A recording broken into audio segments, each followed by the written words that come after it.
You know, some people make promises and they're not really sure that they can keep the promises when they make them. If we look at things, really look at things, are we making promises that we can keep or otherwise? Two spirits come together. A girl. She's a girl baby. She's supposed to be born to a mother.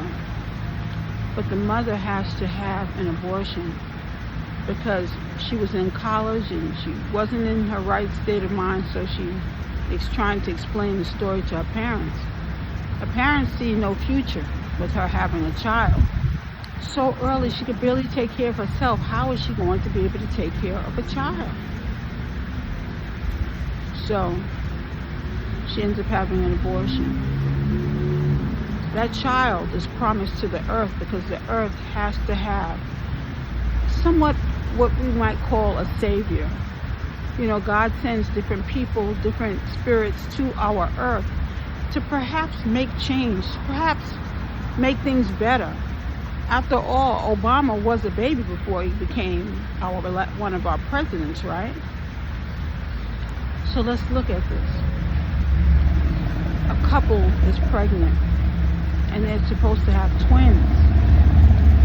But the man is actually married to another woman, but the woman can't have children. This is the woman on the side. Perhaps he does not realize or look at the picture the way that he probably should. He made a promise when he got married to this woman. But for some reason, he really wants a son. And she wants a son like nothing else. And he prays and asks for this son. He now sits with this woman, the woman that he has on the side. He looks into her eyes and he begins to manifest this child that he wants to have with this woman. And she's in love with him. She really wants him to herself. But maybe more so for material reasons. But at the same time, there are certain parts of her that really want this man in her life. So they have an intimate moment and they have this child. The whole time that he is having the experience, the intimate experience, his focus is on this boy child that he wants. They lie down, they have the experience, and then they separate. He takes a little break from her, trying to give his wife more quality time. She ends up pregnant. She calls him and she tells him she's pregnant. He's hanging in there and he's happy to have a child, but his real focus is he really wants that boy child. Then they find out she's pregnant with twins. They're excited. He's even thinking about different ways in which to leave his wife. He has forgotten the promise that he made on that wedding day. She's, the baby's growing and she's getting bigger and bigger. The wife finds out about her and she hires someone to start doing dark arts behind the scenes. When they take a sonogram picture, they see that there is a boy and a girl, and the boy is holding the girl, almost as though he's cradling her in his arms. The doctor finds this to be very interesting. They've never really seen anything like it.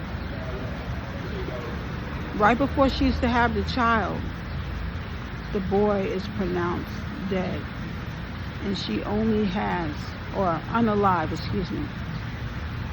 She ends up giving birth to a daughter. The boy promised God that he was going to be there for his sister, because the first time around it was a traumatic spiritual experience because the child was aborted from the first woman, remember, the college girl. This time she needed help to be able to come into this world. So in order for her to be helped, in order for her to be cradled and supported, the boy baby decided that he was going to he actually decided he was going to help God through carrying her and being with her throughout this experience. When the girl child is born, the father now really does not want the same experience. He doesn't mind supporting the woman, but he does not want to be in the child's life the same way. because he's hurt and he's confused. He asked for a boy child, and he's hurt that his boy child ends up passing away. God had a bigger plan. God's plan was for the daughter to come, not for the son. But because the father was manifesting it, there was a thought on it. However, the problem is that that father committed a sin by having this relationship with the woman on the side. So he could not be given a child, especially because the boy child would have been coming into the world under different reasons. God had his own plan. And sometimes we don't always understand why things happen, why we suffer. He was to suffer because this child was not done in an honoring way. So we don't actually always know what the reasons behind why God makes the choices that he makes. But what we do know is that sometimes we will have to deal with certain punishments when we don't make the right choices. So that's been my word. This is Indigo Moon, and just a story for all of us to just think. Sometimes things don't always work out the way in which we plan, but God's plan, it's always God's plan in the end.